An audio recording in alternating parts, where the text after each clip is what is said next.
Hello and welcome everyone to Political Frenemies, and we're absolutely delighted to be back.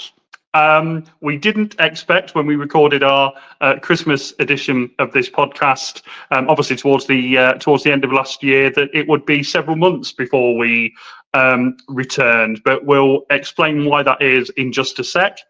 If you're new to Political Frenemies, then welcome. We are the podcast where two friends with quite often very different and very differing political views come together to discuss the week's politics. I'm Mathew Hulbert. I'm a Lib Dem activist and a former Lib Dem councillor. And that other guy over there is Chris Newton, Dr. Chris Newton, who is a Tory a former Tory defence advisor when they were last in opposition, and an academic as well. Really good to see you, Chris. Yeah, really good to see you as well. Great to be back. Yeah, it's been a long time, and a lot has happened. A lot has happened since our last episode, since the Christmas special, and I'm really looking forward to discussing what has happened sort of since Christmas. Yeah, absolutely. So obviously, we want to be open with you, our wonderful viewers and listeners, about why there's been this gap. And basically, we've had a lot of life things going on. Chris will talk about what's been going on with him in a sec, but with me, I've been really very ill and in hospital just recently for about a fortnight. I'll be honest with you. I think if good folks hadn't called for an ambulance when they did for me, it might have been the case that I wouldn't still be here. So obviously, very grateful to them, very grateful to the NHS, and ultimately, it's led to a diagnosis of type 2 diabetes for me. And so, I'm having to do the insulin injections and all of that, and obviously, change my diet and all of that stuff. So it's been a lot to take in. But I was really very ill, and an ambulance was called for me, and I was taken into hospital, and the NHS did its wonderful job. And I've now been recovering at home for almost a fortnight. I start back at work this coming week. So yeah, I must admit, Chris, it's been it's all been quite a shock for me. Yeah, it's really shocking news there, and I'm really glad. Obviously, really glad that you pulled through and you recovered very quickly as well. And I have to say, I wasn't expecting to be back this soon, but it's really good that you're back and you're raring to go again, wanting to give your takes on what's going on. And where would we be without those opinions and without those takes? And yeah, I've obviously sent you messages over the past few weeks, but it's really good to see you, and really good to see that you pulled through and made a really strong recovery. And yeah, it's good to see you, friend. And I should just thanks so much, Chris. I really appreciate that, and all of your messages, both when I was in hospital and since then.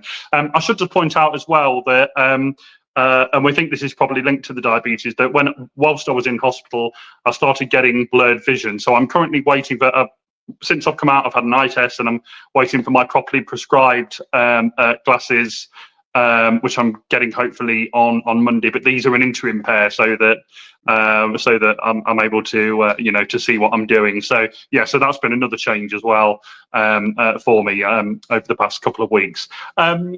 What's been going on? What's been going on with you, Chris? You've had life events as well happening.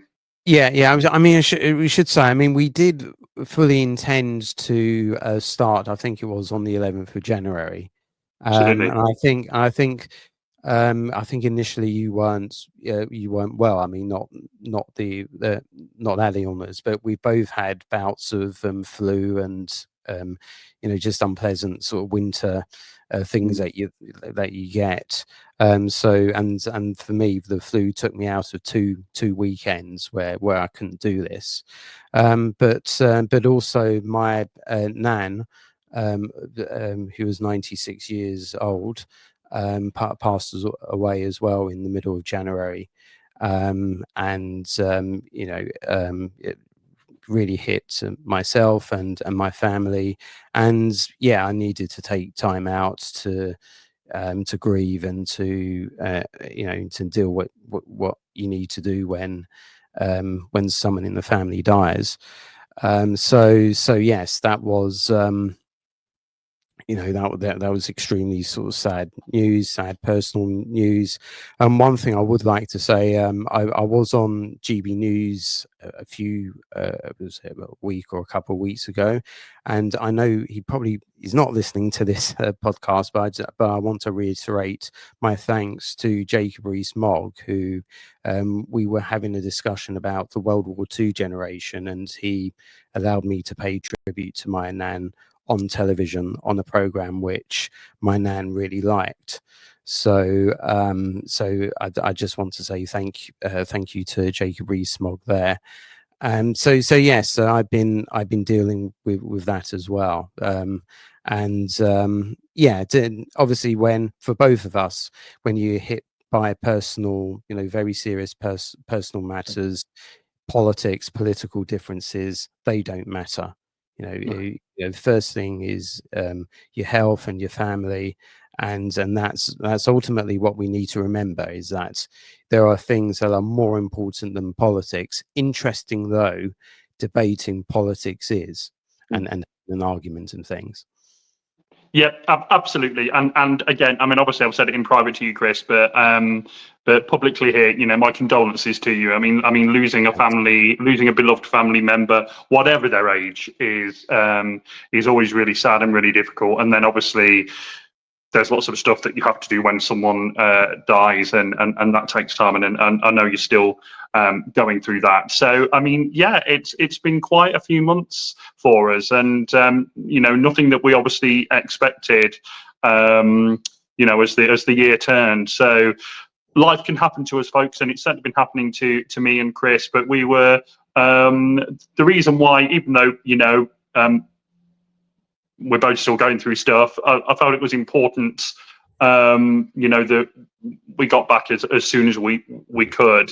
And actually, we're both able to record in our homes. So for me, it's not as if I've had to travel somewhere to do this. So I think it's really important that we're back. We were really eager to be back. We really missed doing this. But as Chris says, we love politics, and there's politics in almost everything. But actually, there's times when there's kind of more important stuff, and that's been the case with us. So we wanted to be as open as we could be with our viewers and listeners about what's been happening.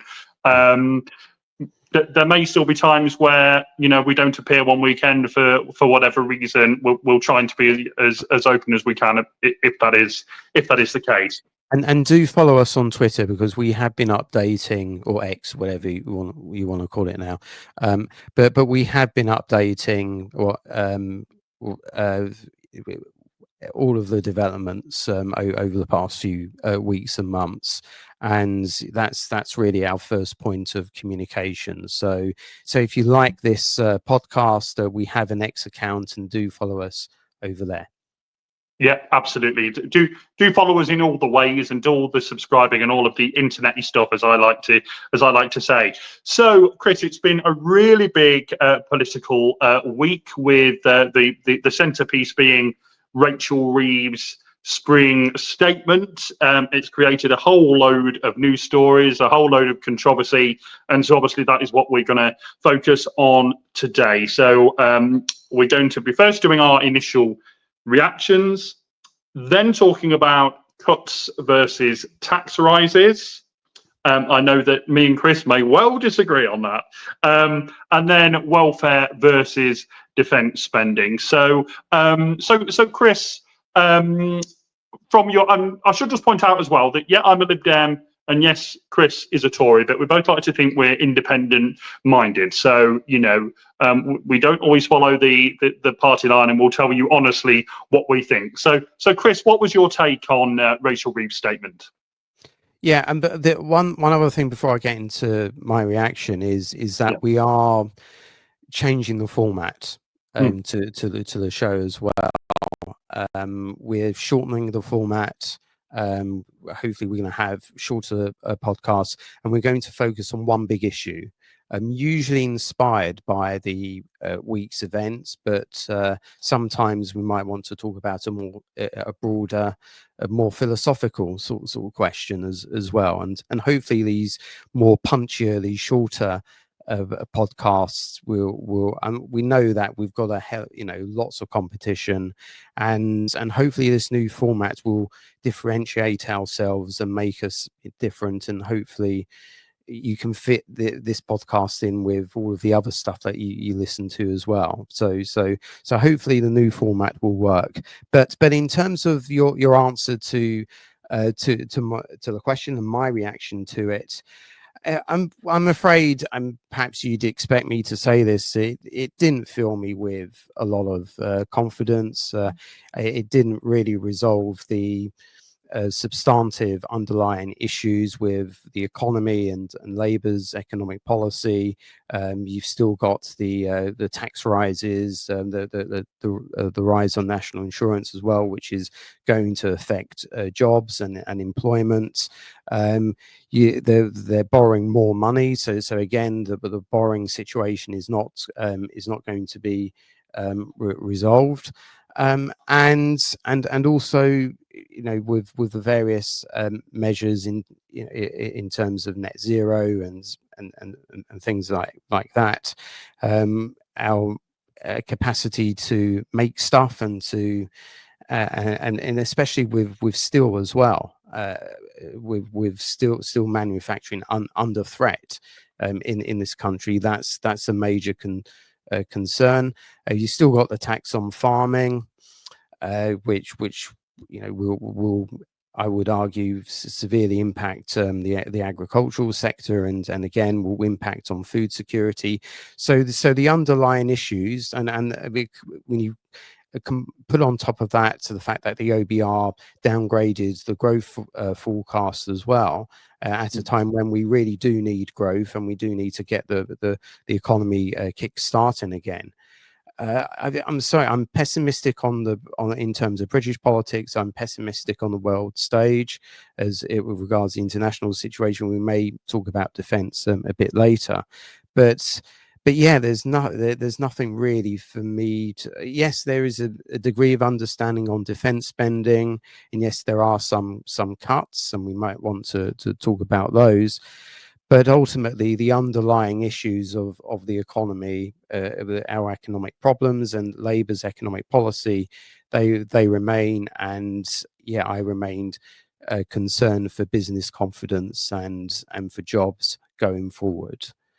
Would you agree with that assessment?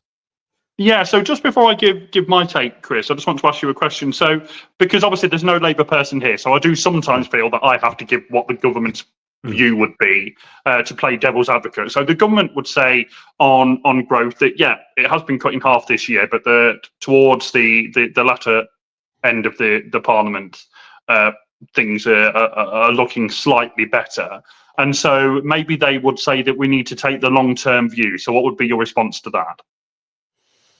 Yeah, well, I mean, well, the long term, I don't really see what's long term that's going to effectively deliver the growth and the better economy in the short term and the long term, because all of these policies, the tax rises, especially, they're going to affect the economy in the long run. So and these will be deep rooted into the economy, and we're already experiencing problems with regards to attracting investment. I don't see how these measures with the tax increases, and especially the high energy prices, I don't see how in the long term it will attract investment and give investors confidence that Britain has a long-term plan for them to confidently invest in. I mean, I think for me, I mean, I'm also critical of it. I thought it was a fairly disastrous statement, but perhaps I'm critical of it from a different angle and a different perspective. I mean, for me, the headline figure that came out of it was that, at least, because I've actually seen differing figures, but at least this is set to the decisions taken by Rachel Reeves are set to plunge 250,000 more people into poverty, including 50,000 children. And I think it was the Joseph Rowntree Foundation who actually say the figures are more like 400,000. So to see a Labour government, especially, introducing measures which will result in people ending up in poverty, and especially children, for me is shocking. And it'll be interesting to see how much of a rebellion there is on this, and whether it is just what might be called the usual suspects, Labour's left wing, or whether actually more soft left and centre left people in the Labour Parliamentary Party, that this is just too much for them. Or, I mean, no one suggests that Labour can't get this through. I mean, they have a massive supermajority, so I'm sure they can, but it'll be really interesting to see what kind of rebellion there is. I mean, I do broadly agree with my party's position on this, which is, whilst, yes, of course, it's important to try and get people back into work, because, of course, there's a dignity in work and all of that.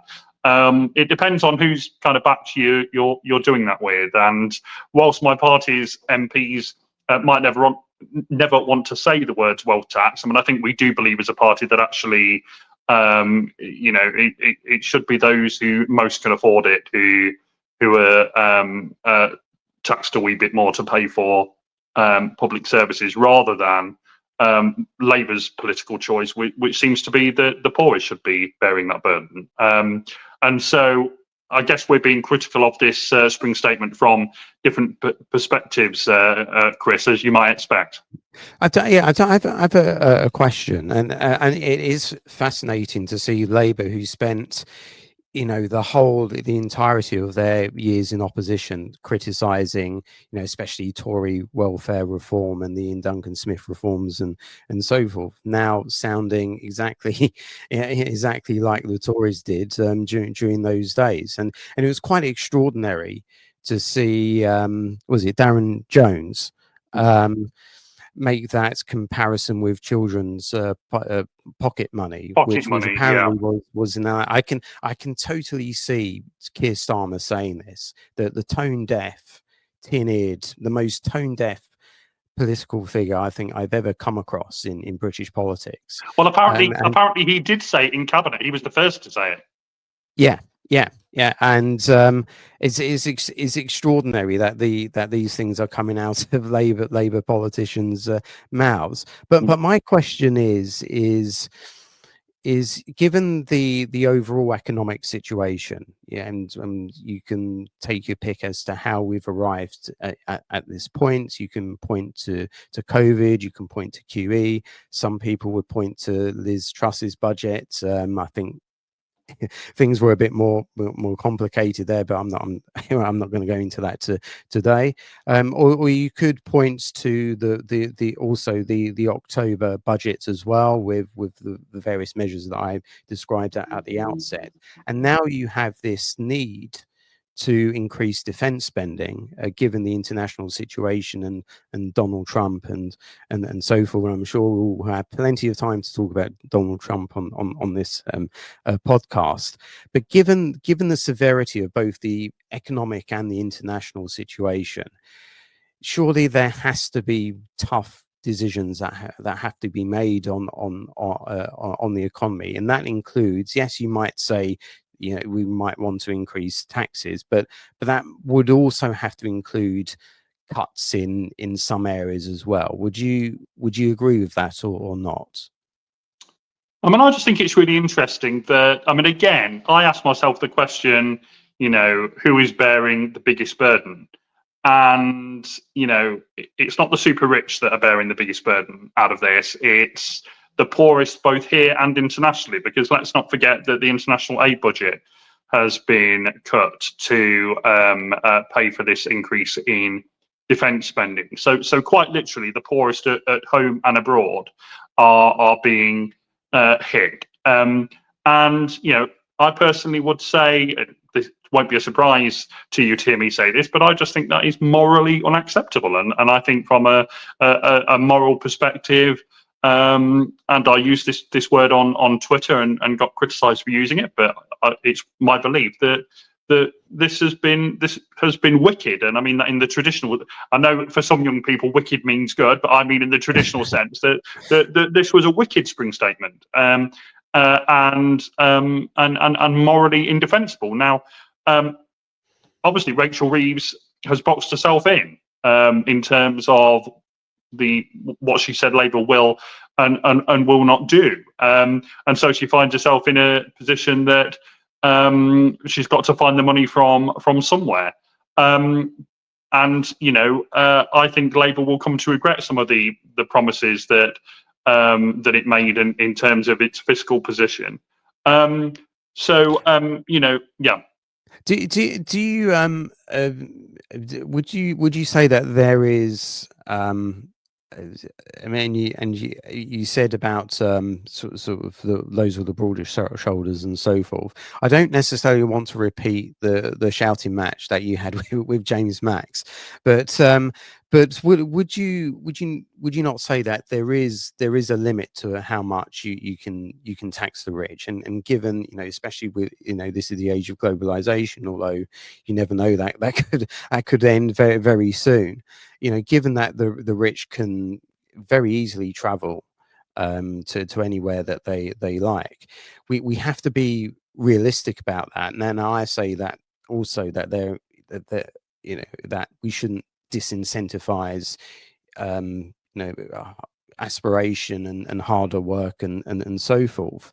But given that the rich, the very rich can travel and can travel and can very easily say, I'm not going to pay that high rate of tax, and I'll go somewhere where there's a lower rate of tax. There has to be a pragmatic approach to taxation. Otherwise, you just drive a lot of people who could contribute a lot to the economy away from this country, and they'll contribute zero. Just to say what you were referencing there. Yeah, before I was ill, I think one of the last times I was on Talk TV, I did have a bit of a ding dong with good old James Max on. That's good. I think we were talking about the NHS, and I was talking about the fact that I think we should increase spending on the NHS, and that I'd do that via progressive taxation, and he didn't take kindly to that. So we had a friendly ding dong on Talk, which I much enjoyed. And just as we're going to do here, Chris, although I don't think we'll get quite as aerated as it was on that occasion. I mean, yeah, of course, but I mean, I guess my question back to you, Chris, would be, do you accept that there's a moral dimension to these decisions? And from my perspective, I just find it morally indefensible for the poorest, the sickest, and the most disabled people having to be the ones to bear the burden when this government, and I know it's because it doesn't want to be seen as a traditional Labour government that just taxes and I mean, you'd perhaps argue that it does just tax and spend, but the taxes and spends, and taxes the richest till the pips squeak. But I think actually, my view is, and I said this on Talk on another occasion, that in my view, those that have been the most successful, and good on them, I'm sure most of them have worked hard and earned their success and earned their wealth, but I think they should want to give back to the country that helped make them, and should want to contribute more. I think that is patriotic, actually. If they flee off to some tax haven at the first sign of being taxed a bit more to pay for, so that the whole population can have good, decent public services, then I think that says a lot about them, actually. And frankly, perhaps we can do without some of them. Yeah, I think there are two components to what you said there. The first is this a spring statement that ultimately hits the poor and hits the most vulnerable, and especially the disabled and so forth, where a lot of the cuts in terms of welfare hit, especially in terms of PIP and the health dimension of universal credit. This is a very difficult one. I would argue, public. I will talk more. I will talk more about kind of the specifics of this if you like a bit later. But I would say that public spending, it does need to be reined in and does need to have a new focus. I won't divert things by saying what the focus should be just yet. So if I believe that, well, where and the government sort of believes that, well, it's still borrowing and spending, but it is making cuts in certain areas as well. So the question is what do you cut? And if you look at the total areas of government spending, then of course welfare and pensions take a big chunk of that overall budget. I think you're right in the sense that we do have to approach the subject with regards to welfare reform sensitively. We have a mutual friend, a listener to this program, Romy, who I don't think she's made this public, so I don't think she minds me saying this. Who, on the basis of the rhetoric of what the Tories were saying about welfare cuts during the course of the election, she's a lifelong Tory supporter, but she ended up voting Labour purely on that issue and purely on the rhetoric of what the Tories were saying. So I would say we need to approach this sensitively, and we shouldn't scaremonger people who are genuinely in need of these benefits and so forth. At the same time, I think most people would accept that welfare does need to be reformed, that people do cheat the system. It doesn't mean everybody cheats the system, but it happens. And therefore we have to continually address the situation and see, and think of new ways in which any kind of benefit fraud can be cracked down. So I agree, a balance should be struck, and maybe a lot of the stuff that the government was saying in terms of rhetoric and comparisons and so forth, they didn't quite hit the right tone. But at the same time, these things do need to be looked at and do need to be addressed. And would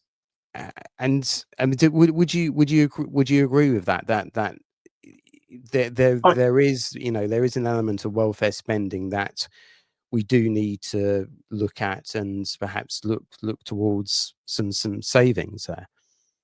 Look, I absolutely think that with those that do seek to cheat the system, of course we should crack down on those. That's obviously totally unacceptable. But I just worry that people who have already had to, genuine people who have already had to go through often very demeaning processes to get onto a benefit, are going to have to go through even more undignified situations to prove to the system that in fact they do need help and they do need this support. And I just think that, again, that's pretty morally indefensible. But I think it's how you. I don't pretend there's any easy answers to this, and I don't claim to have them, and so I don't envy the government in this respect. But I think you have to try and bring down the welfare bill in a way which doesn't further damage and harm the poorest and sickest and most disabled in society. Now, again, I don't claim to have the answers to that. I'm just being honest here. But I think, you know, government has very clever people advising it. It has the whole of the civil service. I don't think it's beyond the wit of all of those people to come up with a way which doesn't feel like another hammer blow to the most vulnerable in society. And so, you know, I think Rachel Reeves has found herself in a very tricky political and economic position with very few choices because of the limits that she set herself. She doesn't want to look as if she's got to go back on those limits and those commitments, although some would argue that she already has to an extent. And so she's left with this result. The question is, Chris, whether the headroom, as they call it, that she's left with, which according to the economists that I was watching on all day on the news on Wednesday, she's still not left herself a lot of headroom. And so this is going to depend a lot, Chris, on what Donald Trump does and decides this coming week, right? Yeah, I mean, it's going to depend on that, and I'll talk about that in a little bit time. Just to pick up on some things you said there is interesting purely from my own anecdotal experience. It seems to me that those people who I would consider, you know, has a strong case for benefits seem to find it very difficult, you know, especially in terms of PIP, to get those benefits, and those who you perhaps might consider maybe they shouldn't, they seem to get it quite easy. So there just seems to be something wrong with the system there, and it doesn't. I know of a situation where the person wasn't treated particularly well when applying for PIP payments and so forth. I'm conscious I didn't answer the second bit of your initial statement about the rich. Is it patriotic to pay taxes? And I would say, well, firstly, I think firstly people should be entitled, you know, to keep as much as their money as possible. Now obviously, you know, we all benefit from core services, and of course we, you know, I wouldn't say we should do away with taxation entirely, but I also think that, you know, it's perfectly moral and perfectly reasonable for people to keep most of their money, and I would say, especially at the moment, why should the rich get enthusiastic about paying into a system where, or anybody, not just the rich, anybody should be enthusiastic about paying into a system that wastes money, overly bureaucratic, doesn't seem to spend money on the priorities that I would think that most of the people would want the money be spent on. There are real problems with the institutions not fulfilling their core functions, whether it's the police, whether it's you know, even the health service and so forth, and actually delivering a good standard of what they're supposed to be delivering. They're spending a lot of money on bureaucracy. We have a disagreement about the value of EDI staff, but again, it's I knew you were going to say that. Bureaucracy rather than frontline services, and I don't blame people for saying, well, why should we put money into a system which spends people's money extremely inefficiently? I mean, we just have a disagreement here, Chris. I mean, don't get me wrong. Of course, where there is genuine waste, you know, that needs to be sorted out. But I think actually, you know, you mentioned you know, EDI, and we won't get onto that particularly here because we've talked about it before. But I think actually, you know, public institutions showing that they're diverse, and want proper equality. I think that's important. But again, I don't particularly want to get into that now because we've talked about it before, and no doubt we'll do. Again, in terms of the politics of this, Chris, and from a Conservative perspective, this is a bit tricky for the Tories, isn't it? Actually, because they can't really attack the cuts because they would have cut more. Is that not the truth? Yeah, I mean, this is I would agree with that, but it is interesting seeing the Tories having a go though, having a go. Yeah. It's the roles have completely reversed, but this often happens with opposition. With when people are in opposition versus with parties in government. It's And yeah, what did you make of Mel Stride's initial reply? I mean, it's always tricky, isn't it, when you've got to reply and you don't necessarily know what the detail is. I mean, obviously, I disagree with a lot of what he said, but I mean, I thought he gave it a bit of a good go. Did you not think? Yeah. I mean, I didn't feel that there was anything particularly wrong with what he said or anything. We'll have to see whether he has. I mean, the problem is that most of the shadow cabinet are pretty. I'm not don't really feature in the public eye, and that is actually quite standard. That's quite standard in shadow cabinets. It happened with shadow cabinet as well.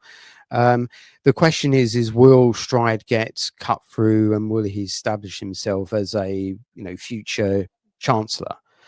And it's very hard. It's hard to say at the moment because he hasn't made a great deal of impact at the moment. So he had a good speech. The speech was good, but we'll have to see what Stride does going forward. Now, And, it's and do interesting. you? He does have something of a Ken Clark about him, but It is. obviously he doesn't have the experience or the gravitas yet. But we'll see whether he can establish himself as something akin to that. But he does have a way to go, and I think even anybody would. I'm not saying that just to have a pop at him. I'm just saying that he's not known. He's not particularly known in outside of SW1, and is like most of the shadow cabinet and Kemi herself as well. It's pretty much a blank sheet at the moment, and we'll just have to see.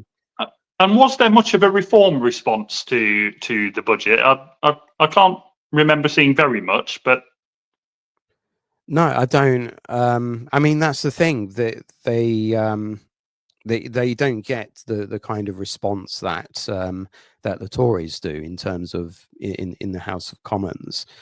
I have to say I haven't seen much of a response.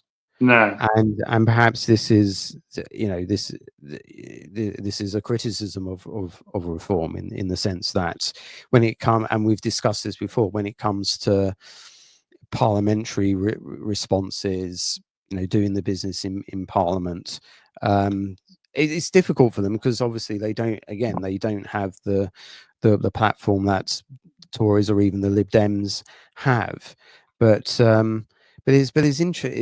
mean, the reform has been embroiled in their own difficulties anyway, and I think they've been focusing more on internal arguments rather than they have took their eye off the ball over the past few weeks. So there's no doubt about that. And what do you think of the Lib Dem response? You think Davey did a good job? Yeah, I should just say first of all that I know Daisy a little bit, and she's a great person and a very talented member of the team.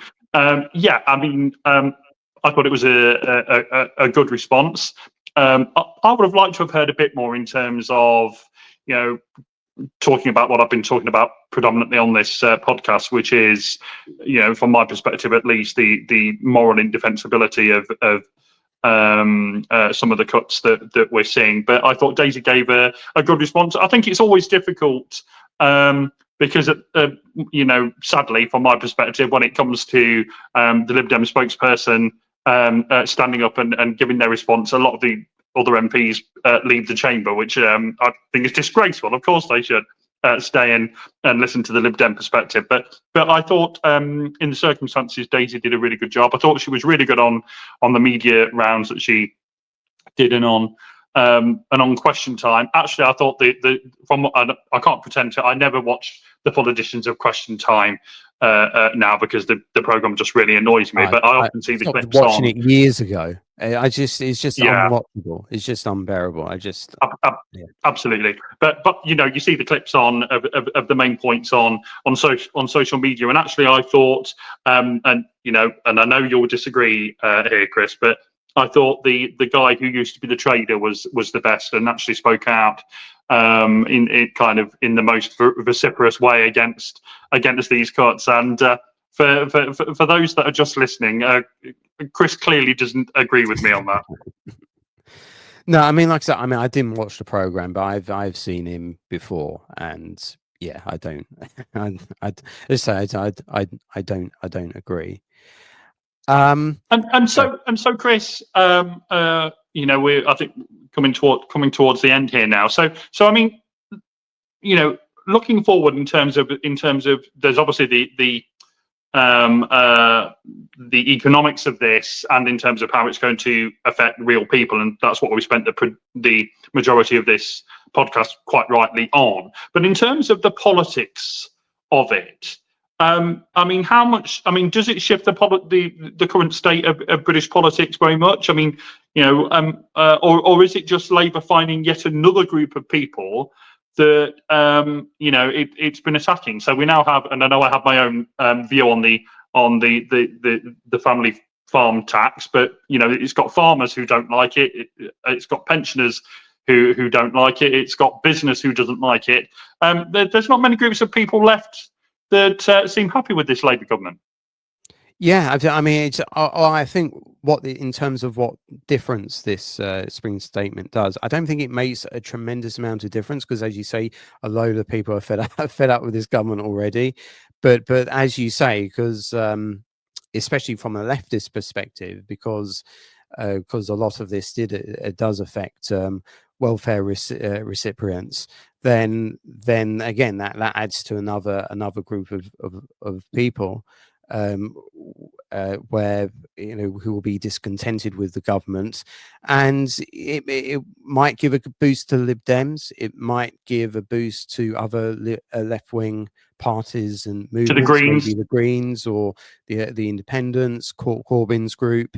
So from that point of view, I think I think it will probably harm the left more than benefit the right. Although, as I've said, because they haven't solved the underlying economic or you can't really expect it to solve it, but it hasn't alleviated the underlying economic problems, then the right will perhaps gain some benefit from it down the line, as a lot of the overall budget measures come to fruition, and the effects there's a lot of kind of tax increases and so forth coming down the line in April in the next financial year. So there might be some gain from the right, whether it's the Tories or Reform. We don't know at this stage, and do you think that there was quite a bit of predicting on the telly on Wednesday that should Rachel Reeves' headroom be constricted even further, depending on what Donald Trump and others decide? Do you think that Rachel Reeves in October at the next budget is going to end up having to put up taxes? Yes, and the other thing, the other thing to mention is defense as well. Is the I mean that ultimately changes that's the big change from this spring statement, and again it's interesting to hear a Labour government kind of again cut aid. So I mean I've been calling for years to cut aid to fund defence, and it's a Labour government that delivers it. But I think in terms of, you asked about kind of the political fallout and impact, I think increasing calls to increase defense spending will only get louder. It won't alleviate those calls. I mean, what has been announced at the moment in terms of 2.5% by 2027, given, I mean, this is as bad as it gets. This is even more pessimistic than even I predicted. I predicted things would be bad. I predicted that there would be an aggressive Russia that would pose a threat to NATO and European security. But I didn't predict the decoupling of the US and Europe, and that's serious. And there will be calls. 2.5% by 27 isn't enough, and other countries are spending now 3.5% of GDP on defense, and so there'll be increasing calls on increasing defense spending even further. And the headroom, I mean, I don't think there's even headroom. I think that's just kind of manipulating the figures.